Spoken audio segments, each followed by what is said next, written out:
নমস্কার বন্ধুরা, আজকে কুলফি রেসিপি দেখাবো। তার জন্য আমি এখানে 1.5 লিটার দুধকে প্রথমে ঘন করে রেখে দিয়েছিলাম। আবার আমি এবার দুধটাকে দিলাম ফ্রাই প্যানে। এবার আমি কিছুটা দুধ তুলে রেখে দেবো। ওখান থেকে 2 চামচ 3 চামচ মতন তুলে রেখে দিলাম। এবার দুধটাতে আর একটু আমুল দুধ দিয়ে একটু ঘন করে নেব। ভালো করে নাড়িয়ে চাড়িয়ে দিলাম। এবার দুধটাকে ঘন করে যে শটটা করবে সেই শটটাকেও দুধের সাথে ভালো করে মিশিয়ে নেবো। এবার ওই যে দুধটা তুলে রেখেছিলাম তার মধ্যে 1 চামচ কর্নফ্লাওয়ার আর 1 চামচ কাস্টার্ড পাউডার, এটা ভ্যানিলা কাস্টার্ড, আমি এখানে 1.5 চামচ দিয়ে ভালো করে দুধের সাথে মিশিয়ে নিলাম। দিয়ে দুধের মিশ্রণে ঢেলে দিলাম।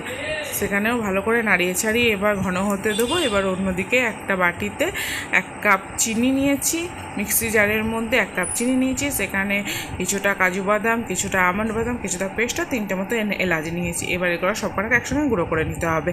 ভালো ফাইন করে গুঁড়ো করে নিলেই তৈরি হয়ে যাবে মিক্সটা। এবার দুধের মধ্যে ভালো করে দিয়ে ভালো করে মিশিয়ে নিলেই তৈরি হয়ে যাবে আমাদের এখানে কুলফিটা। এবার ভালো করে মিশিয়ে টিশিয়ে আর একটু ঘন করে নিলেই তৈরি হয়ে যাবে আমাদের। এইবার দুধটাকে নামিয়ে ঠান্ডা করে নিতে হবে। তার মধ্যে দেখো এরকম ছোটো ছোটো গ্লাস, মাটির বা কাপ, যেগুলোই তোমাদের কাছে থাকবে সেগুলোতে ঠান্ডা হলে ঢেলে নেবে। এবার অ্যালুমিনিয়াম ফয়েলের সাথে মুড়ে দেবে। আর আমার কাছে এরকম কাঠি ছিল, যেগুলো কাবাব বানানোর কাঠিগুলো ছিল, সেইগুলো দিয়ে আমি এখানে বসিয়ে দেব।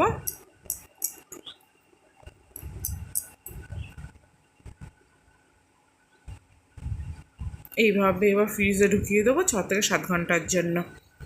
আমার দেখো 6 থেকে 7 ঘন্টা হয়ে গেছে, তোমাদেরকে বের করে দেখাচ্ছি। আর যদি ভালো লেগে থাকে তাহলে অবশ্যই একটা লাইক করে দিও, শেয়ার করে আমার চ্যানেলটা সাবস্ক্রাইব করে দিও।